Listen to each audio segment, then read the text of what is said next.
are on the 600 SS. It's running, it's on the road. It feels incredible. When I get off the Multistrada and jump on the Harley Sportster, I have to relearn how to ride because the steering is that much slower, more relaxed and less precise. I've jumped on this now and it's like being on a scooter. And what I mean by a scooter is one of those little things that you push along with your leg because the steering is right on it. Oh my god, this is gorgeous. I know it's only a 600, I know it only does 120 odd miles an hour, but my god, this feels like every 1990 sports bike ever built. And if you're tucked down behind the screen, you could be on a 916, and I've ridden the 916, so I know. It sounds like it. Oh my god, I love this bike. So we're just going to have a quick test ride just down onto the seafront. I expect to be busy today, the sun's out. I've seen and heard loads of bikers about, so I should think it's busy. This is just a test ride. This is the first run. I've had the carbs sent away because they were blocked up and that was causing a running issue. They've come back, I've popped them on. It is running okay now. It's running much better. All I need now is to have it set up, which I think we'll probably have done at Luigi Moto's over in Bath or Bristol, who's in between the two, because he knows what he's doing. But oh my god, this feels so good. It feels so good to get this out and running, especially after just watching the MotoGP this morning, where Marc Marquez on a Ducati blitzed the field and ended up toying with his brother and Pecco Bagnaia to win the first MotoGP race after winning the first sprint race of the year yesterday.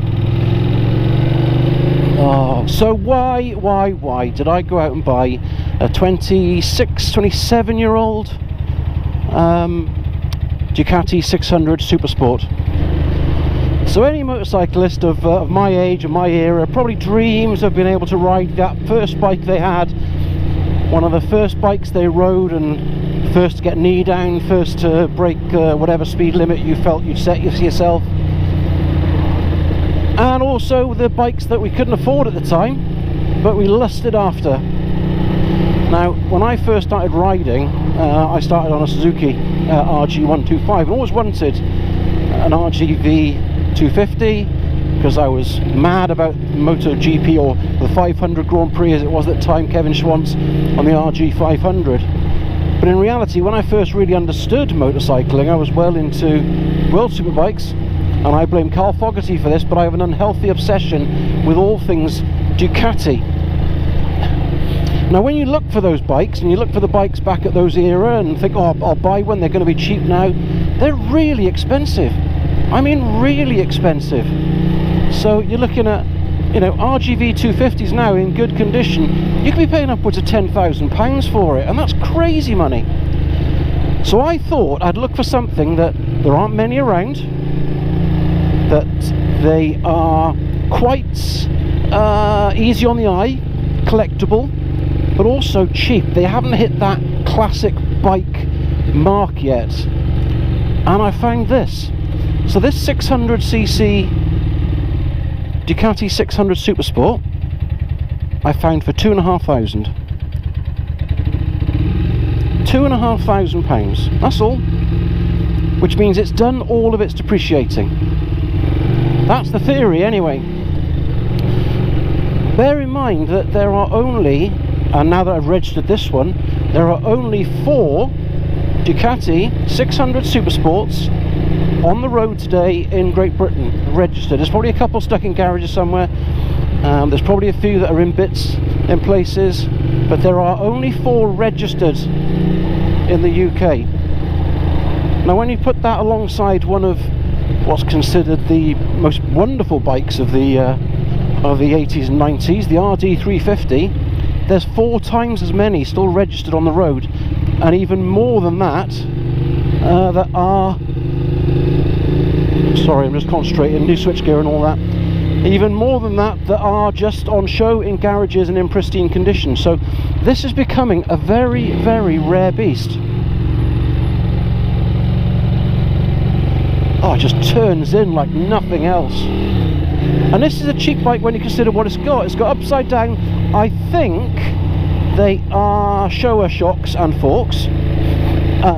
It's got Brembo brakes front and rear, only a single disc on the front, but that's all it needs. It doesn't weigh anything. It's a, I think it's 80 something brake horsepower, which is more than ample, and it looks the absolute business. The only thing that is a bit of a struggle is the foot peg position is quite tight. I did think when I first got on it that I would struggle, but be as it may, I squeezed onto it. I got my legs up into that position, and once you're there, it feels great. The gear change is lovely, considering this hasn't been driven or ridden for 4 or 5 years, I think. It's been in a showroom. But the gear change is slick, the brakes feel really good.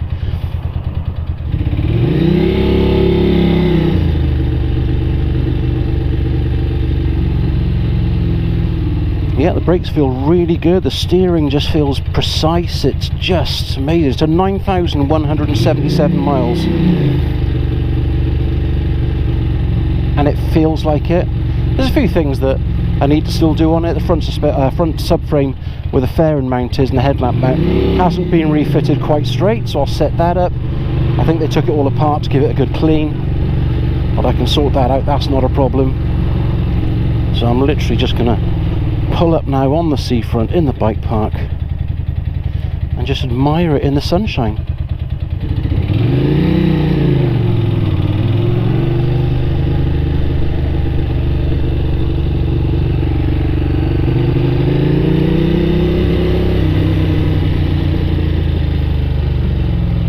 Just smells like the 90s as well. I've just put some super unleaded in and it just, oh.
What a stunning looking bike.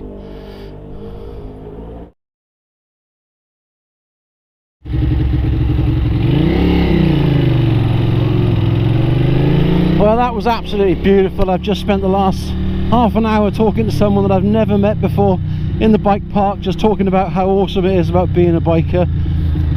A chap come over, he'd ridden down from London to stay in Weston-super-Mare with his family for the weekend, commented on how nice the Ducati was, which was an absolute blinder when you consider this is the first time I've actually taken it out. So I'm really pleased with that. Someone else who appreciates beauty.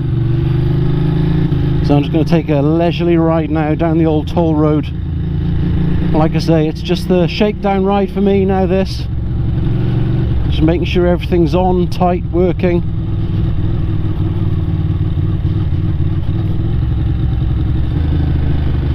Once you actually get your head around the riding position on this and the controls on it, and the fact that obviously it's a much more sporty stance when it comes to the way you're leaning over the front of the bike, it just feels easy to ride. I suppose most bikes are once you get used to them, but it just feels lovely. And I think I've only actually gone into second gear at the moment. I don't think I've touched anything higher.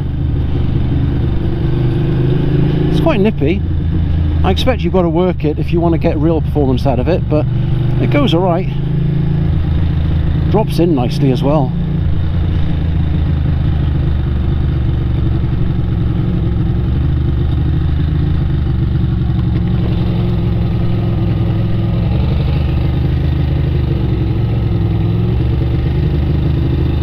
You okay? Yeah, you alright? Alright, cool, alright.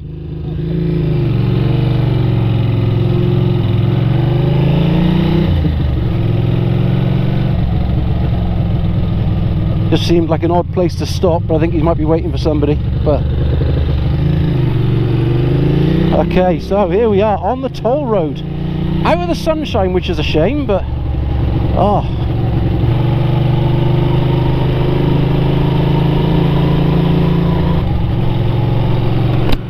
this is what you call a shakedown, because it isn't the best surface to use. So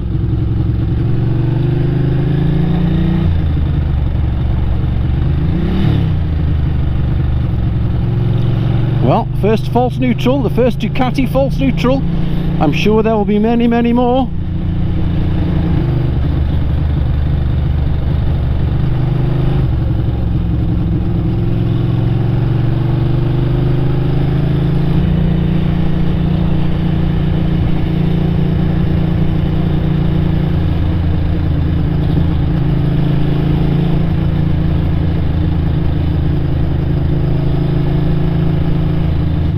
Not an ideal bike to ride up Monk's Hill, but we are where we are, and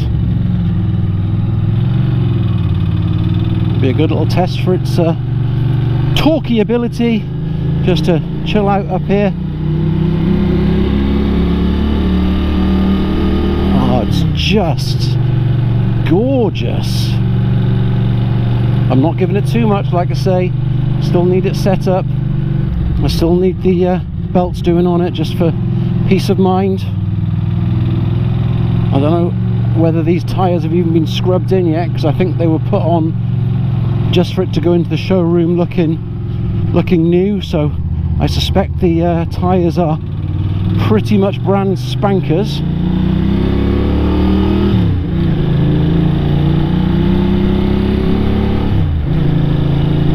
Oh, I love riding this bike already. What am I trying to kid? I love riding any bike. I could jump on an absolute shitter right now and have the best time. Okay, good test of the back brakes, they work. Yeah, scrub speed off nice and quickly. That's what we like. Remembering there's no ABS, no traction control, no stability management, nothing. Don't even have a clock, which is beautiful. I don't need to know what the time is. This is as raw and basic as it gets. This is raw motorcycling. Carburetors, a choke. Oh, it's just how motorcycling should be. Yeah, rear brake works really well.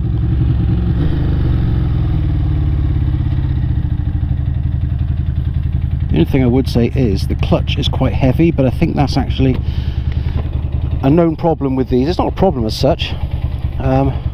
But the clutch is quite heavy on the wrists, so I am noticing that. That's probably an age thing and being quite upright on my other bikes, should I say. I'm sure it'll all come back to me.